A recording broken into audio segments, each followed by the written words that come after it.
Okay, as he said, my name is Josh Collier, 20-year Flagstaff resident, treasurer of Flagstaff Liberty Alliance. I went to Sonawa, and then I went to NAU. I have a degree in finance with in investments is my main place that I went to. I right now am the accounts receivable coordinator for Boyer Heating and Cooling. And I think I have a lot of knowledge in budgeting and understanding how that works. My wife's name is Megan over here, and my 10-month-old son Levi is making noise over there. And so my platform is liberty, transparency, and fiscal responsibility. First part of liberty, I really believe there's two parts to that, is economic and civil liberties. First part I'll discuss is economic liberties. I'm a big advocate for free markets, doing as much as possible to make room for businesses to succeed. I am a big fan of watching and understanding economics. I watch a lot of podcasts from economists. Some of my favorites are Milton Friedman, Thomas Sowell, Frederick Bastiat. I think if you haven't read the book or gotten information about Frederick Bastiat and the book The Law, you should. I also like Peter Schiff, F.A. Hayek, and some of the other free market guys. One of the things that bothers me, and this is basically within the whole U.S., is if you look at the economic freedom indexes, there's two of them right now. One's done by Heritage, more of a conservative organization. One's done by Cato, which is more of a libertarian organization. The U.S. ranks number 11th in Heritage and number 16. And if you look at some of the countries that rank better, there are actually some that we consider socialist or democratic socialist. So I think it's ridiculous that we do rank that low. I believe as a free country, or what we call a free country, we should always rank right there at the top. I don't see any reason why that wouldn't be. And we're actually, if we look at that, we're on the mostly free. We're not even on the free scale. We're actually a second tier. And some of the reasons for that is high tax, high government spending, corruption within regulation, tariffs, and then regulatory burden. What they actually said was, United States remains mired in the ranks of the mostly free, the second tier economic freedom status, into which it dropped in 2010. America's historically vibrant entrepreneurial growth is significantly hampered by intrusive, expensive, and often ineffective government policies in areas ranging from healthcare to energy to education. Government favoritism toward entrenched interests has hurt innovation and contributed to a lackluster recovery and stagnant income growth. So a lot of those things, there's not much you can do at the county level, but there are some things from lower taxes, or at least making a stronghold of staying where we're at, not raising taxes. And then any government regulation that I see, I think we need to look back and see if it's actually working or doing what it's supposed to. Like I said, I'm a big fan of small businesses. I think we should advocate for people working from their home if possible and not be hindering their businesses from home. From the small businesses, I met a lady when I was petitioning that cooks breads out of her home, and she sold them to different companies, and I think that's fantastic. I think even sometimes the FDA gets too much into that, to where you can't sell stuff you want to sell and people want to buy.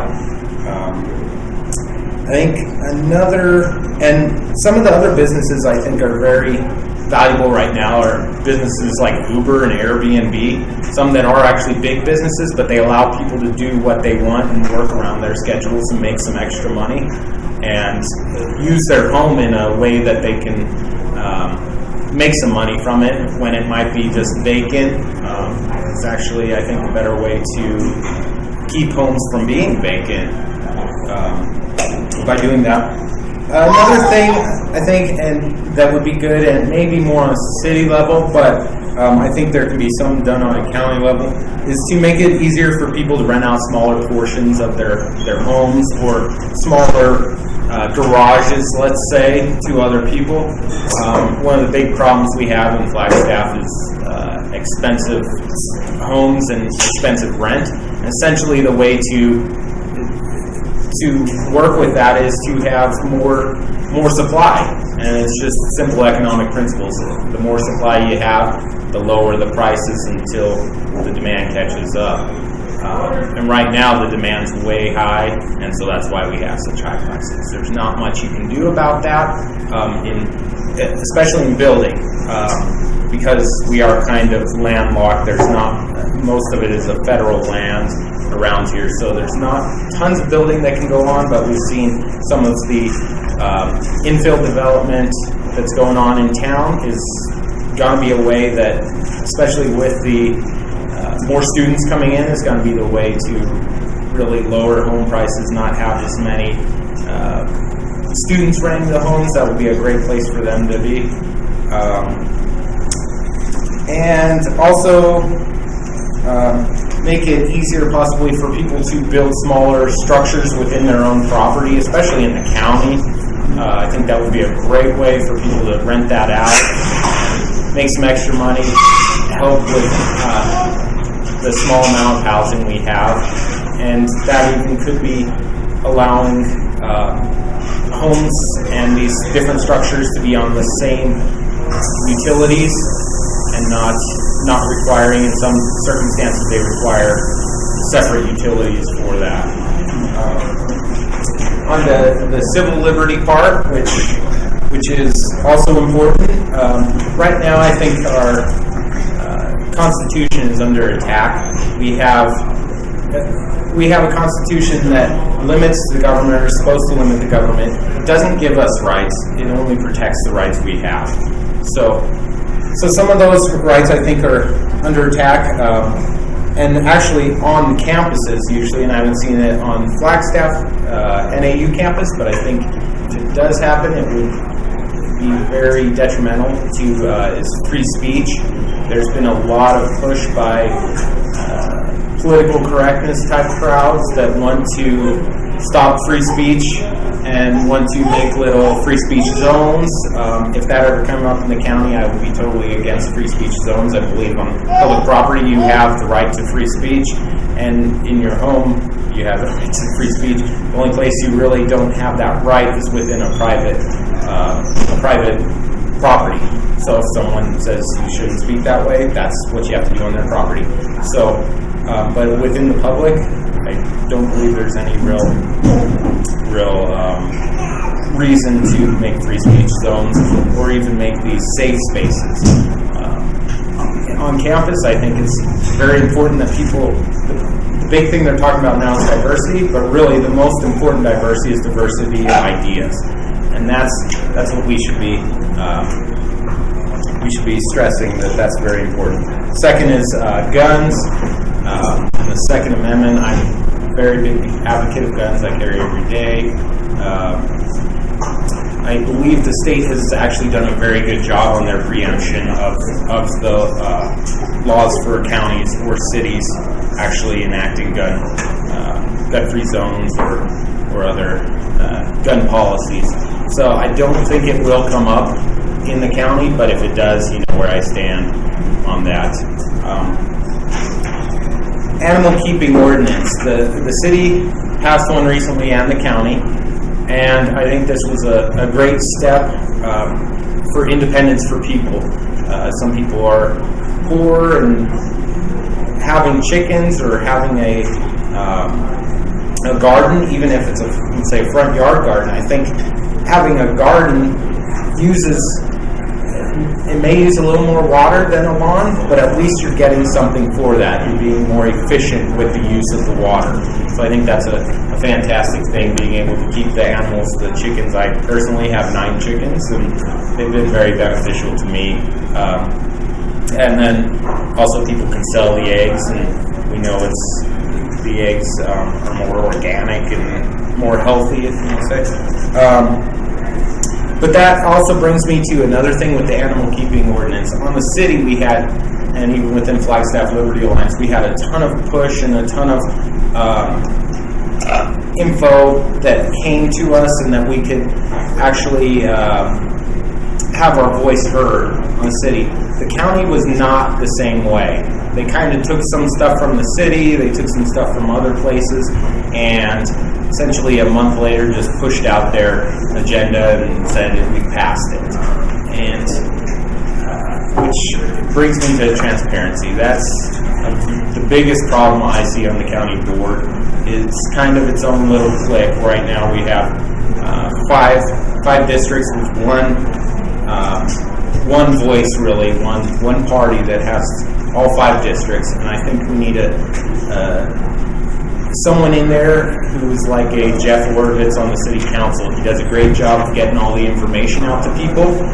He is always updating his website, updating his Facebook, and that's one thing that even if I have no real push with my votes, because it would be like a 4-to-1 with people who are more for bigger government, someone who's for less government, that's something I can do by myself without having to vote on that. And the county did just recently pass video recording of meetings, which I think is fantastic. FLA, Flagstaff Liberty Alliance, has been urging them for quite a while, and urging Art Babbitt, and it was one of the things I ran on from the beginning, and so it's good to see that they put that through. It's not to say I had any effect on that, or even Flagstaff Liberty Alliance, but hopefully it got that out and put that in their heads that that's what we need to do. But like I said, that's only a first step. Really is getting the information to people before the actual votes happen is very important, so people know what's going on. And it's quite hard sometimes to get to these meetings due to them being in the middle of the day on Tuesdays. Many people work. So at least if people can know what's going on, maybe they can send emails, maybe they can get in touch other ways. Let's see. And I think doing this would increase community involvement, which is, like I said, almost zero right now in the county, where it's very high on the city level. The other part of transparency I see that could be very valuable, and the city has also done this, so it's a good thing to kind of go with some of the things that the city's been doing, is body cameras on law enforcement. And we saw just recently in the city that there was an officer-involved shooting, and it was fantastic to be able to look at that and say, hey, this officer did a great job. There were no like picketing or any of that other stuff. Anybody came out against it because they saw it. He used the adequate amount of force, and I think he did a great job on that. And so I think it's very valuable to everybody to see what's going on, and to be able to see after the fact that he did a great job and there's no uprisings because of it. And the last part of this is fiscal responsibility. Essentially on the county, there's a lot of things that they do have to pass, and that are things for upkeep, roads, stuff like that. But it seems like everything is going through, just being pushed through. There's really not much talk on that. It's just 5 votes and it's through. And they do have a lot of stuff to work through with the amount of information they do have to get. So it is a big job to understand all that's coming up. And I think a lot of times they just take what the county employees say and they just push them through. So I think looking at some of those things would be very valuable. I think we always need to be a good steward of the people's money. Essentially, the government has no money of its own. It's all the people's money. So using that wisely is very important to me. I think it's very important also to relook at policies that have, maybe policies, ordinances that have been written in the past. A lot of times these have certain goals that they want to meet and never actually meet those goals. So there's probably some stuff we can relook at and see what goals they're meeting, and if they aren't, we need to either repeal them, replace them, or rewrite them. The other thing that I have a big understanding of is unintended consequences. And I think that's one of the biggest things that when government pushes through policies, either they don't look at it as much and they have these good intentions on their policies. And so they have the good intentions, but they don't always either look at the unintended consequences or they don't care about them because they have their own little agenda. So I think even getting that information out of, here's what the unintended consequences of this is going to be, here's what I see that's a negative or even a positive to something they're doing one way or the other, is very important. I mean, I have a good understanding of unintended consequences, how the government works in that, and how they can inhibit businesses through policies. And these policies, we have one policy and then it goes to two, and it just keeps adding up little by little. It may not be a big thing, and then it just gets bigger and bigger and bigger, the regulation. And the taxes even. Right now, I don't see that there's any reason that the county needs to raise taxes. I will not vote to raise taxes. I was actually looking at their budget. To me, what it looked like is they still had some money left over. I didn't see any reason why they would be just trying to get more money. There's no reason for it when they're meeting their budgets. So I think it's very important to keep taxes as low as possible. And the unintended consequences, something we're going to see in the city, and there's not much any of the council or a county can do about it, is on a vote, is the $15 minimum wage. It's something that I think has really problematic unintended consequences. I think a lot of the people it hurts the most are the small businesses, and also people who can't raise prices or not able to because either government involvement that requires them to set their prices at a certain level, or they just can't raise them because they're going to not get as much business. Some of these other big businesses like Walmart can actually recoup some of that, and it's not as big of a thing for them.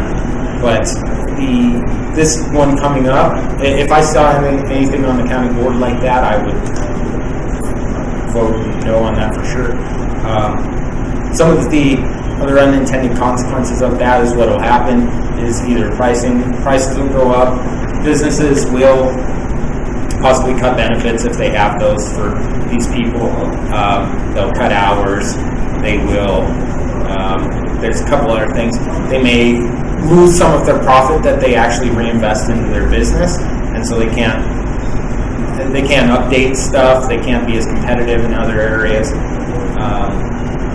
So that's just kind of an understanding I have of unintended consequences, and that's just one issue, but I try to look at every issue through that lens. And so, I mean, I haven't given tons of like, here's the exact policy I'm going to change, because I think it's more important to actually understand the principles of someone and understand, okay, this is probably where he's going to be voting on this issue. Not just, okay, I want to change this one thing, and then what else is he going to be voting for in the future? So I think giving those principles, and especially the Liberty one, is very important for people to understand where I'm coming from. So essentially, in conclusion, the two big things I can do, even without with a vote, but with a 1-to-4 minority on there, is to be a different voice for unintended consequences, for things that I think might hurt the county, and things that they might not see from their point of view. And I might be able to be a different voice in that, a voice that can give them some different second thoughts on some things. And then the other thing, like I said, is being able to update a website to really let people know what's going on. I would hope at that point a lot of people would be on board with seeing what's going on, because in the city, like I said, we have so many people that are really engaged, but the county is a lot harder to get engaged with. And so I think those are very important issues. If you guys have any questions, I would be happy to try my best to answer anything I can. No, I was just going to say, I really appreciate you talking about the transparency act. It seems like now the county is this black box. It is. And nobody pays attention to what's going on. And it's like, right. Oh, okay, well that happened. The animal keeping ordinance is a good example. Right. I didn't even know that was up. And with the city, we were involved with that. We knew what was going on exactly. for over a year. And found out the city had passed something, or the county had passed something similar to the cities. And okay, well, I guess that's good. Why didn't I know about that? And I felt kind of like I hadn't done my due diligence. But by the same token, it feels like that the county hasn't been, opening themselves up for input. Exactly. I mean, yeah, with Flagstaff Liberty Alliance, even us, we're very engaged in that. Right. And we didn't even know it was coming through until it did. Or even this transparency that they passed video recording. I would think that would be a fantastic, even for them, like, it just looks good on their part to do that. Mm-hmm. And you would think they would have kind of said something even before that. Their Tuesday afternoon meetings are very intended to keep that little group having their paychecks, and nobody says anything, nobody knows anything, and nobody's interested, then meeting time needs to change to after 5. And it would be nice. Saturday or something. Some of it is a little tough because they do a very long meeting. It's like an 11 to 4 o'clock or something, and it's pretty much all day. So I don't know how much could be done. It would be fantastic if we could do something. Maybe put it in some different days or something like that. And I would definitely look into that. So like you said, you're only one voice. Right. So if you get elected, you're the only one that wants to make those changes. Although this website idea to me is kind of inspired. I think that's a good start. What might be helpful, and I'll just throw this out there, is if we have a group of people as citizens who take turns, go into those meetings and report on it and bring questions, and then post to a website or something. So right, yeah, and I wouldn't mind hold their feet to the fire like that. Like I said, I feel like it's a box. The other question I have, Josh, because you really touched on it, was this living wage thing that's coming up in the city. Right. And I have talked to a number of people who have small businesses, and I'm talking maybe have 2-3 employees. Right. Not restaurants necessarily. It's not necessary that they be where they are to do their business. Yeah, right. They can actually move out to the county. My question is, are we going to see sort of a outgassing of businesses out of the city into the county? And do you think... I think there will be some of that. I mean, you have like your restaurants and stuff, I think, would probably stay, if they can do business still, if they're not shut down by that point because of that. But and one of the other things I didn't actually say about the living wage one that's coming up is almost every other one that's passed it or trying to pass it, they actually have exemptions, which this, I think, is unprecedented, with no exemptions. Usually they have exemptions for people who are disabled to work, let's say, Goodwill, because Goodwill does pay less than minimum wage, and they're able to do that so that these people can get some skills. So they have things like that. Usually they even have for kids or, the teens. A lot of times they'll have for the food service. Sometimes they'll have that in there. But this one has nothing. And, I mean, it's bad enough to pass this living wage, but then when you have no exemptions, it even makes it worse. It's going to be a huge problem. And like I said, it could actually move some other businesses. Sorry to get back to your regular. It could move some businesses out. I don't want to belabor this stuff. I know other people have questions, but I don't know if you've been reading in the newspaper. There was a editorial by the person. Hojoni. Yes, So, that's fantastic. so here's my concern. When we have organizations that are trying to provide some kind of employment for people who Right. are difficult to employ or whatever the situation, they're doing some really important work, how that will affect them. I'm hopeful that if, and I'm afraid it may end up passing this crazy living wage thing in Yeah, it may in the city. Flagstaff, that the county will be able to sort of, subsume some of that. They move out of the city and then they can continue their operations and keep open. We can't afford to have that shut down. No, I mean, it's a possibility that could happen if people can find places to build. I mean, there are some vacancies, I would say, in that county, but I mean, there's still not that much buildings, like that kind of commercial building stuff out there. So some of that might have to be built. But that basically you're building more out there to have stuff vacant here doesn't seem like a very good idea. And so that's another unintended consequence that could happen. I mean, and yeah, there's not much anybody can do other than the people. And what's even worse is essentially the people that are in the county. They may be against it. They can't vote for it, but they work like I do, and almost everybody works in the city. So it's going to totally affect them, and they have zero say on it. Well, on that, Josh, it may have been the mayor who spoke last month, but somebody said that if a county employee or business has employees that work in the city a certain amount of hours, that's right. it will still apply to them. So it's like that's even worse. If you have a heating and cooling company, let's say out in the county, and you have a laborer that's $10 an hour, $12 an hour, and they come into the city, and that would be them working on a private residence, let's say putting in a new furnace or doing just work on furnaces or something like that. Just because I'm in the industry, I kind of know a little bit about it. If they're more than 25 hours, within the city limits and working in 1 year, in the whole year, then they're required to be paid $15 an hour, and that's even crazier. I forgot about that. Was it $50 an hour for the time that they're in the city? Or No, I believe from what I what they understand, said is for everything they do. everything they do. They are required to be 15 at that point. So if you're going to pay them 10, you have to pay them 15. So either you have some guys that are county guys, and then even if, let's say it's someone driving, I could see that being included. Let's say you drive across town to do that, you're working, and if you're driving most of the day or something back and forth, just delivering, even if you're only delivering in the county, I could see that being included on there. I mean, delivery drivers a lot of times make over that, but still, you never know. Some of our guys are like essentially laborers, and they'll drive stuff over to people.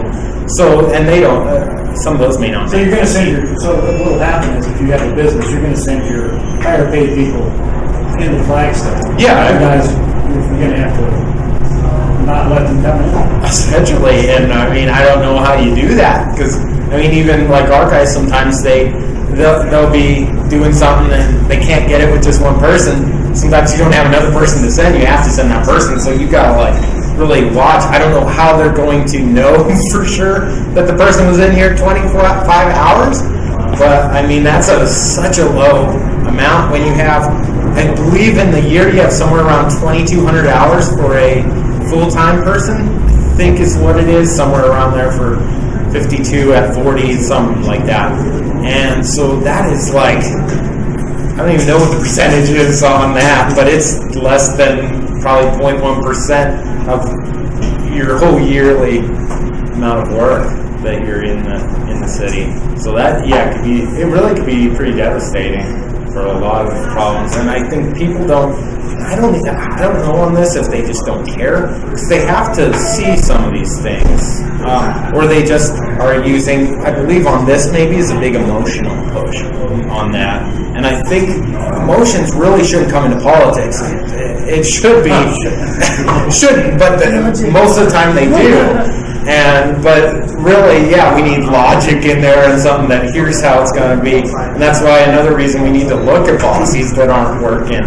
So, and stuff that's just, and I know the city just recently is going to look at their that policy is called their heritage or whatever. Preservation. Heritage preservation for older homes, because it's so hard to get through for business owners and people who want to change homes or tear them down that are older homes. And so, without belaboring the whole thing, the whole living wage thing is kind of odd, because if there aren't exceptions, for instance, food service people.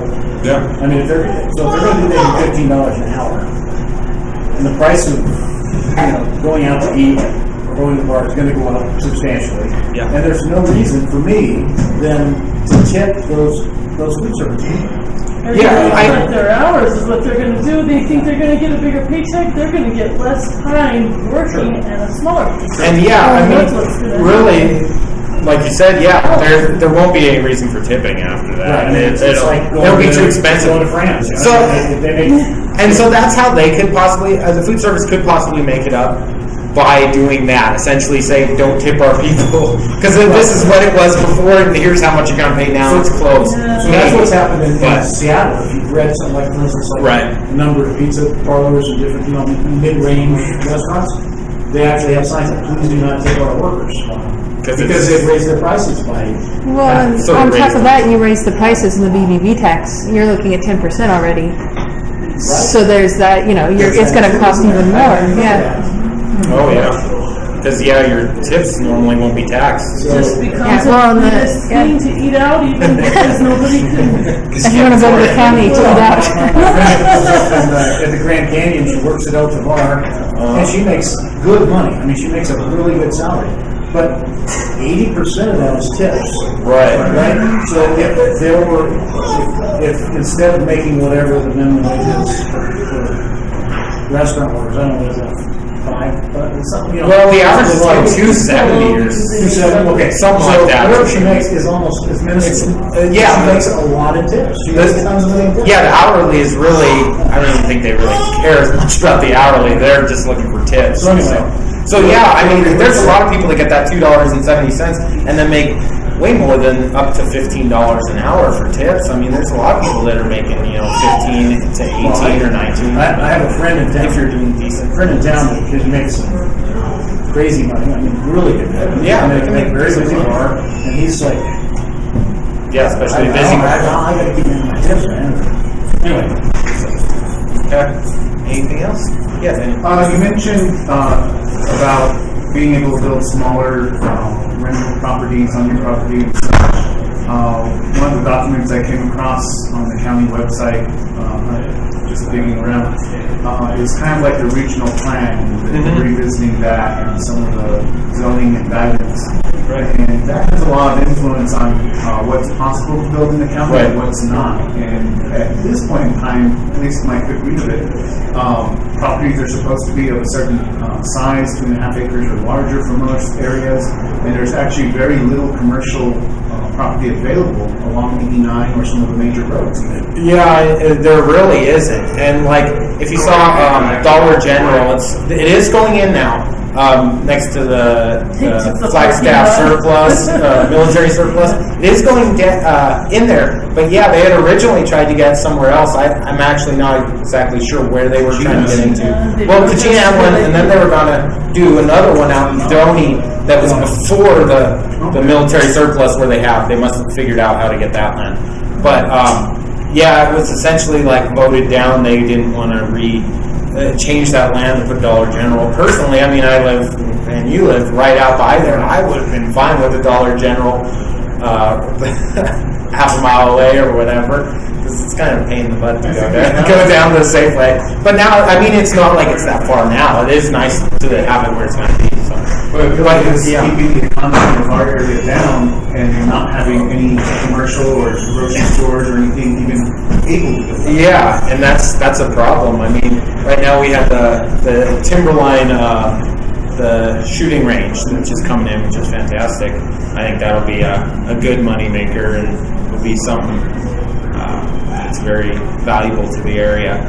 But yeah, most of that is not commercial. So I think being able to possibly relook at that and seeing what we can do to especially if the minimum wage or this living wage is going to have that much effect. What are you going to do? Just basically have half your businesses shut down here that want to move out there, but they can't because they can't get any space. So I think it would be a good opportunity to. And one other topic, any thoughts on roundabouts and thinking of the coach field? I haven't really thought about it. I've never been a big fan of roundabouts personally. Investing a major chunk of money in that little intersection from Townsend and Townsend and Coachfield? Try to put in a big one there. Huh. I have never, right there, I can't say I've ever had a problem.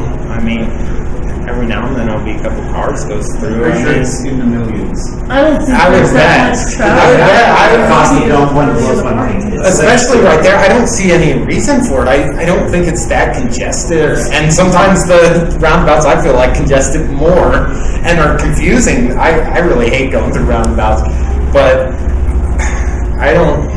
I wouldn't do anything there personally. I don't see any real reason. So there's lots of topics you can look at. Yeah, I mean, and these are things I'll have to look into. But I think that's a good thing that people like you and others in the community, at least issues they have, can bring them to someone in the county. I mean, I'll be there for that. I mean, and I even emailed Mandy Metzger, and I never got a response back.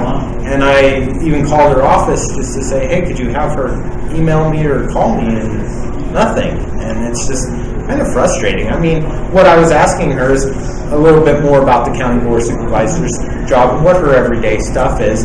And yeah, I mean, yeah, she's a Democrat. I'm running as a Republican, so maybe that's what it was. But even if she said, I'm not gonna say anything to you because you're a Republican, at least I would have known that, okay, I would have gotten something. I mean, but it was very frustrating to never get any feedback. My only other experience with the county is trying to attend their meetings and find out what's on the agenda and looking at the website. They didn't have any agendas posted. And they keep their And it was very hard. big. And it's hard, and yeah, if you look at the agenda, they'll have a bunch of stuff on there. You won't know what half of them actually are. And then they'll have, I think they do it after, all the write-ups for it. The last one's 500 pages of, like, information. It's on every single thing. Maybe they have 20 things. It was 500 pages for all of them to look at everything. Nobody's going to read that. So at least having this videotaped, at least people can see what's going on then and see what they're saying. And I've also heard, I'm not positive, but I heard from someone that some of their meetings are closed. I don't know if that's true. Are they like a work session? Or I think it's a work executive session, type possibly, thing? maybe But closed. And I know the executive sessions if they're doing legal type And that stuff, might be, they so can- it may have to be closed on some things. I'm not positive on that, but I would personally like to be as open as possible. So don't the Arizona transparency laws apply to the county? Oh yeah, They there's should, public yeah. meeting laws applied, and they're held to pretty strictly. There's definitely grounds to challenge. Then if they close something or have confidential communications, they're not supposed to. So Right. It's like election laws. Yeah, pretty strict. There is a lot of oversight on that. And a lot of times, yeah, they can't actually speak with more than one or two other people outside of it and stuff, kind of like on the city council. I believe they have even that kind of- the school district has got fined and had to go through retraining because they Yeah. had too many people post on Facebook first. And so That's very close. That's kind of tough. I mean, I understand why they're doing it, but yeah, I mean, as transparent as possible would be my big thing. So, and like I said, it's not that transparent right now.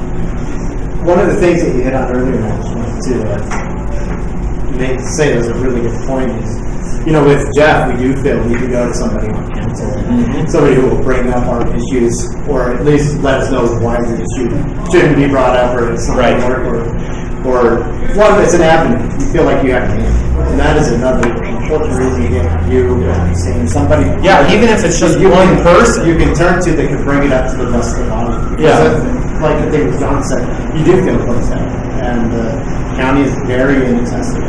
Yeah, it really is. And I mean, that's, I think, the biggest benefit of having someone on there who wants the transparency and wants people to actually know what's going on. And even if they can't vote for anything, or they vote however they do, and everybody else votes the other one, I mean, so I can't say that I can change a lot in that area, but in the transparency, I don't see any reason why I can't. And I think that's the biggest benefit of having a different voice on there that can do that.